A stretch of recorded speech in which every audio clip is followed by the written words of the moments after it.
Existem dois dilemas que a vida nos traz e que são os difíceis de suportar. Primeiro, sem dúvida nenhuma, é o mal. O mal é difícil de aceitar, especialmente quando nós falamos de um mal a uma criança.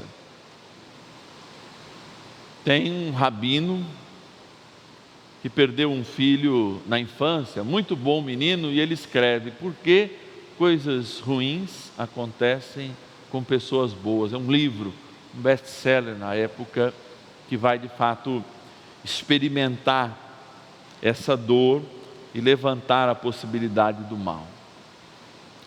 E a outra é a liberdade, sem dúvida nenhuma. E é só vivendo o equilíbrio, no cuidado com a liberdade, com o mal, que a gente atinge aquilo que a primeira leitura vai nos dizer, a sabedoria que é divina. E é muito interessante como a construção da palavra, ela também acontece como a construção da vida da gente. A gente é pequeno e tem um alimento que o pequeno pode comer.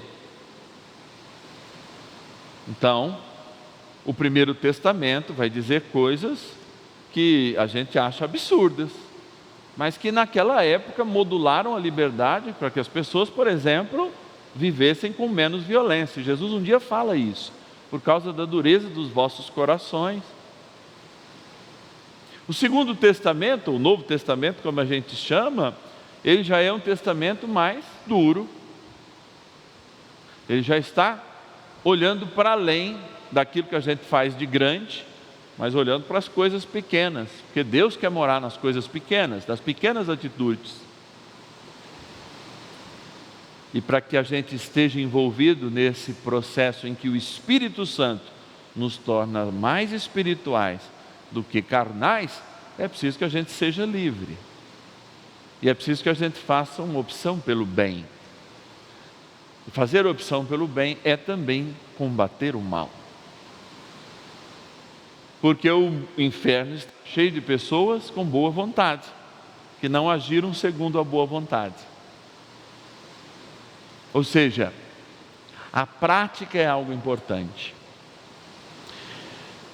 Então, quando nós falamos de liberdade, quando nós falamos de mal, a gente poderia pensar que aquela criança estaria pagando o pecado de alguém, dos seus pais, como era comum. E Jesus não fala do pecado dos seus pais, fala da falta de fé.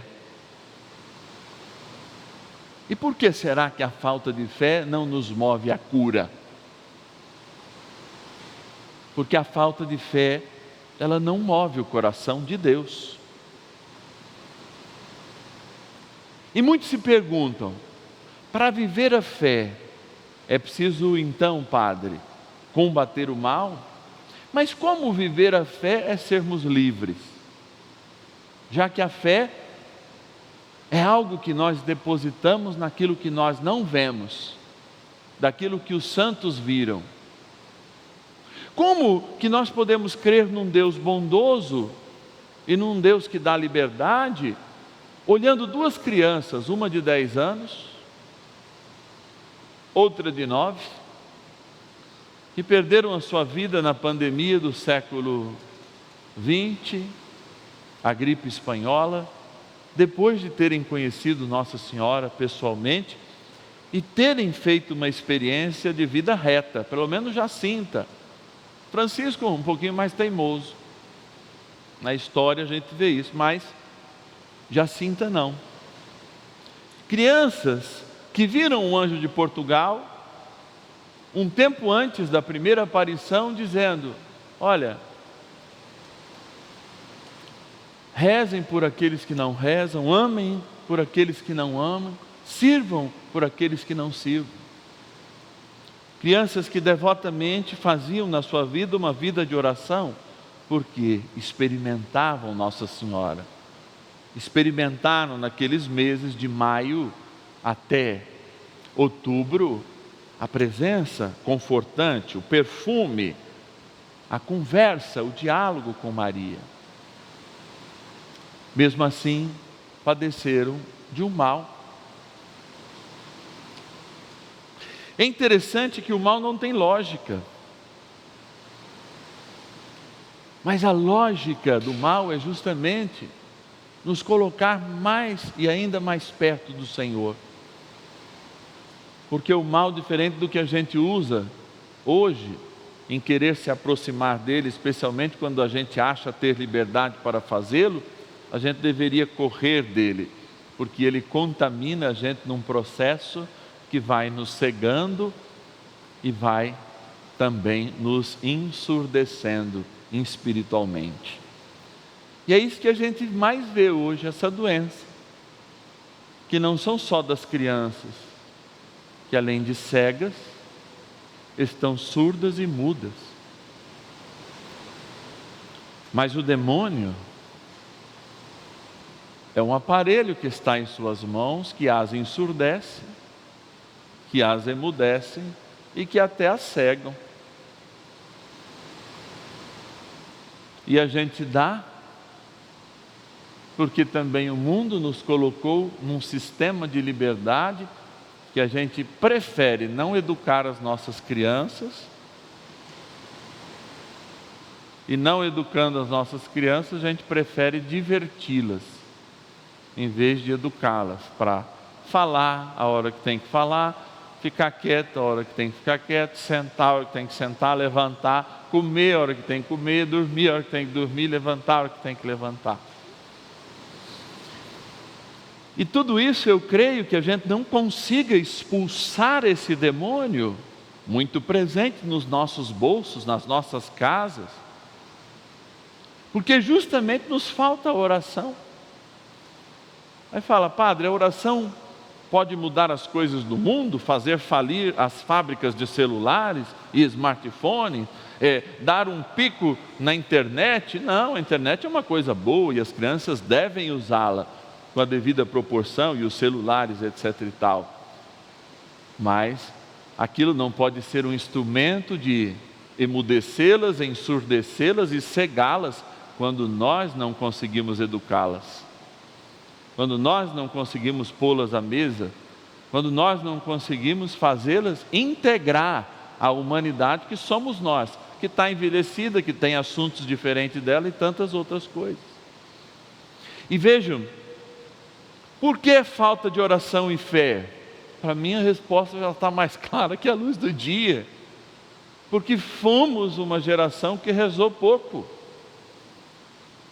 Fomos e somos uma geração que reza pouco. E uma geração que reza pouco, ouve pouco a palavra. E uma geração que ouve pouco a palavra, experimenta pouca fé. Porque rezar pouco para o cristão e ouvir pouco a palavra é como que ensurdecê-lo, emudecê-lo, cegá-lo, torná-lo insensível. Padre, mas tem jeito de mudar essa cultura? Jesus diz que tem. E aliás, ele perde até a paciência aqui, um cadinho. Fala, mas como é que eu vou ter que aguentar até quando? Depois de falar tanto da importância da oração, chamar vocês para subirem no monte, e vocês não perceberem que estes demônios só podem ser expulsos pelo poder da oração. E esse demônio que está em nossas mãos só pode ser controlado pelo poder da oração, pela experiência de fé, porque nunca um pai vai concorrer com a galinha pintadinha, né, Mateus? Com a patrulha canina. Nunca, eu nem pretendo que o teu filho aí de 5, 6 anos consiga e goste mais do padre do que da patrulha canina ou da galinha pintadinha, que até eu gosto, Marcos, lembrando aquelas músicas que a gente, né? O Marcos você tem pequena, né? Então você já deve estar decorado todas essas músicas, né? Mas pela oração, pela escuta da palavra, de fato nós podemos sair vencedores disso, que pode ser um grande instrumento, inclusive de catequese, que eu não condeno não, mas ao usá-lo para que os nossos pequenos nos incomodem menos, eles são de fato como que um demônio a espreitar as crianças que crescem, não para a fé, não para Deus, e tem pais colhendo isso já, nem para as suas famílias, porque deixam de estar acostumadas com gente, e a vida é para que a gente viva junto, e a vida é para que a gente partilhe dores, afetos, barulhos, silêncios, perdas, chegadas, e domine todas essas forças que a gente mesmo cria e que se voltam para nós com um grande projeto de vingança, tirar nós de nós mesmos, e quando nós saímos de nós mesmos, nós saímos de Deus. Ao celebrar hoje o 14º ano da minha experiência como sacerdote, eu só tenho a agradecer. Agradecer as fases da minha vida, em que a minha primeira comunidade me acolheu aqui em São José do Rio Preto. Fui o primeiro pároco do São Francisco, a primeira paróquia que eu recebi, que vai fazer 14 anos na próxima segunda-feira, dia 27.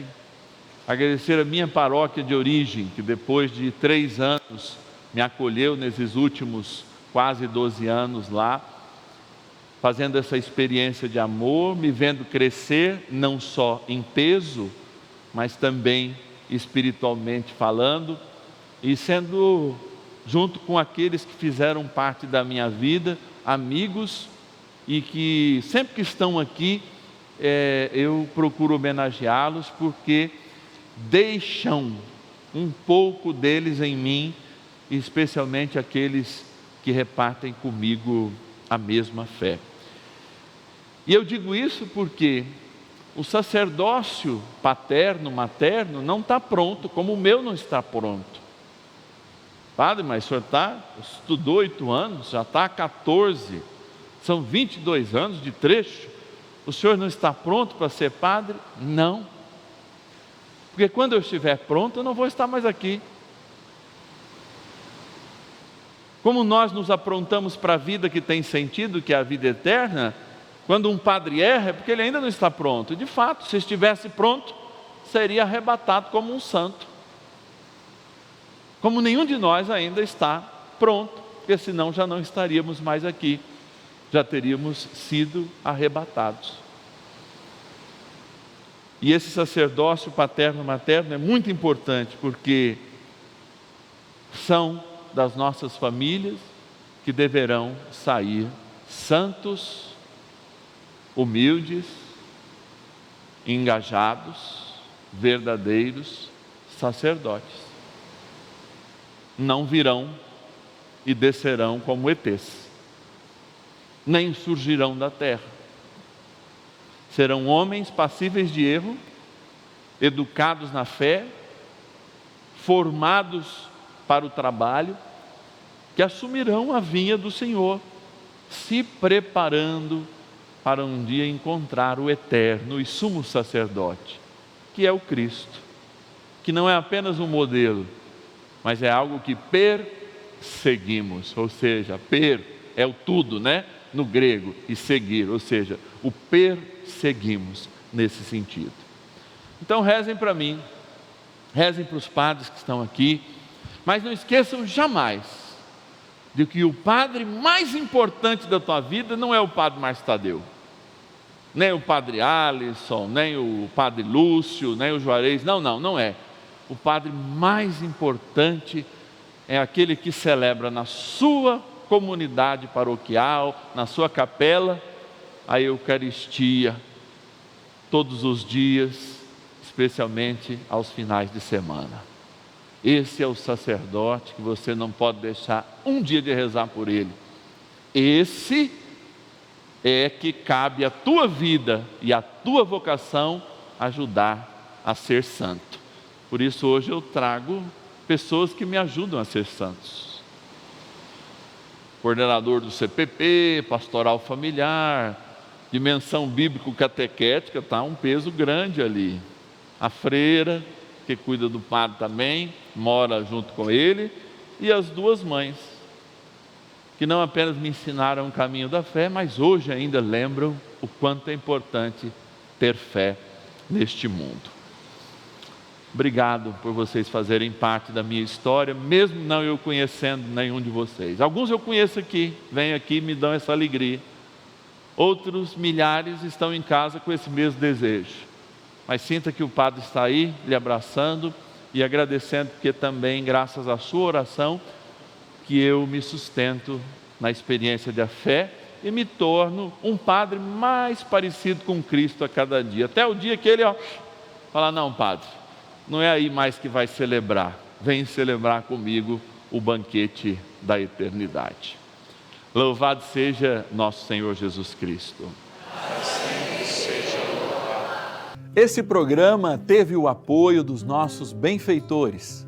Seja também um benfeitor, evangelizando conosco. Ligue 0 Operadora 11 4200 8080.